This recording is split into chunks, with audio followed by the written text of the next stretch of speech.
2024 లేదా 25లో డిగ్రీ లేదా బీటెక్ చదివారా? సాఫ్ట్‌వేర్ జాబ్ కోసం ఎదురు చూస్తున్నారా? అయితే కోడ్ జ్ఞాన్ 100 డేస్ కోర్సులో చేరండి. జాబ్ సాధించండి.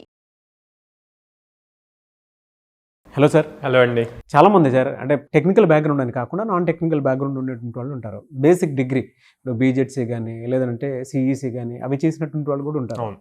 అపార్ట్ ఫ్రమ్ దట్ కొంతమంది మీరు ట్రిపుల్ ఈ కానీ ఈసీఈ కానీ వాళ్ళు కూడా ఉంటారు. కాబట్టి వీళ్ళు రెగ్యులర్గా ఒక 100 డేస్ ప్రోగ్రామ్స్ మనకు కాదనుకొని ఏదైనా కోర్స్ నేర్చుకుంటే ఏ విధంగా ఉంటుంది? సాఫ్ట్వేర్ జాబ్ వచ్చే అవకాశం ఉంటుందా? సో ఇప్పుడు మీరు చెప్పినవన్నీ బేసిక్గా నాన్ ఐటీ బ్రాంచెస్ నుంచి అని చెప్పి మాట్లాడతామండి. సో నేను ఎప్పుడు ఏం బిలీవ్ చేస్తా అంటే ఒక్కసారి కాలేజ్ నుంచి బయటకు వచ్చాక నాన్ ఐటీ ఐటీ అన్నది ఉండదు. ఓకే, అందరూ ఎలిజిబుల్ ఫర్ సాఫ్ట్వేర్ జాబ్స్.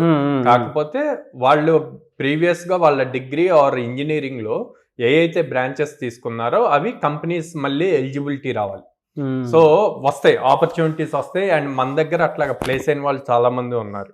ఆ ఆపర్చునిటీ రావటానికి కొంచెం పేషెన్స్ అవసరం. సో ఒక సిఎస్సి ఐటీ వాళ్ళకి 100 జాబ్స్ వస్తే వీళ్ళకి 40 to 60 జాబ్స్ వస్తాయి అన్నమాట. ఈ 100 జాబ్స్ వస్తున్నాయి, వీళ్ళకి రెగ్యులర్గా జాబ్స్ పడుతున్నాయి అన్న పేషెన్స్ కోల్పోకుండా కొంచెం వెయిట్ చేసి ఈలోపు స్కిల్ స్ట్రాంగ్గా బిల్డ్ చేసుకుంటే కనుక ఈజీగా మంచి జాబ్స్ వస్తాయండి. నాన్ ఐటీ ఐటీ అన్నది ఏముండదు. ఓకే, ఎందుకు చెప్తున్నాను అంటే చాలామంది స్టూడెంట్స్ పేషెన్స్ లేకుండా ఎప్పటికప్పుడు కంగారు పడుతూ అట్లా ఉన్న వాళ్ళు ఉన్నారు. మేము చెప్పినట్టు ఇని పేషెన్స్గా ఉండి ప్రాపర్ అప్ స్కిల్లింగ్ అయ్యి 9 LPA 10 LPA ప్యాకేజెస్ తీసుకున్న వాళ్ళు కూడా ఉన్నారు. Okay, non IT students. So non IT వాళ్ళు. ఓకే, సో అందుకని వాళ్ళు ఎందుకంటే మేము అందరిని ఒకేలాగా ట్రీట్ చేస్తామండి.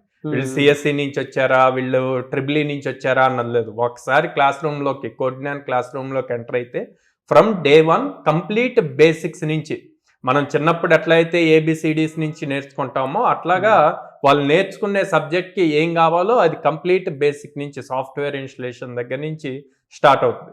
100 డేస్ అయ్యేసరికి వాళ్ళు అడ్వాన్స్డ్ ఫ్రేమ్వర్క్స్లో కూడా ప్రాపర్ నాలెడ్జ్ నేర్చుకొని ఉంటారు with practical exposure. So skilling important ఇక్కడ. సో వీళ్ళకి నేను పైథాన్ ఫుల్ స్టాక్ సజెస్ట్ చేస్తాను, జావా ఫుల్ స్టాక్ సజెస్ట్ చేస్తాను. ఎందుకు Python full stack Java full స్టాకే సజెస్ట్ చేస్తా అంటే ఎవ్రీ ఫుల్ స్టాక్ ప్రోగ్రాంలో మనకి ఫ్రంట్ ఎండ్ ఉంటుంది.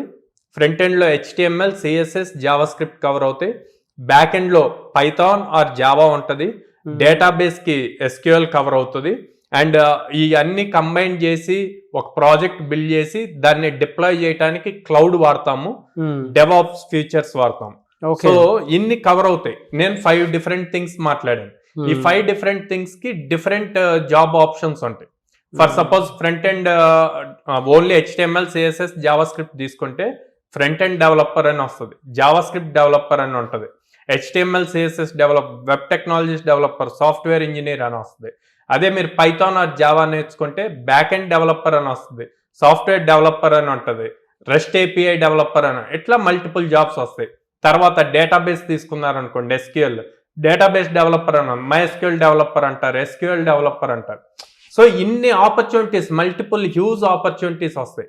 అట్లా కాకుండా ఒక్కదానికి రిస్ట్రిక్ట్ అయ్యారనుకోండి, నేను ఓన్లీ పైథాన్ నేర్చుకుంటా, ఓన్లీ జావా నేర్చుకుంటా, ఫుల్ అప్లికేషన్ కాకుండా ఒక్కదానికే రిస్ట్రిక్ట్ అయితే అప్పుడు మీకు ఆ పైథాన్ డెవలపర్ ఒక్కటే వస్తుంది.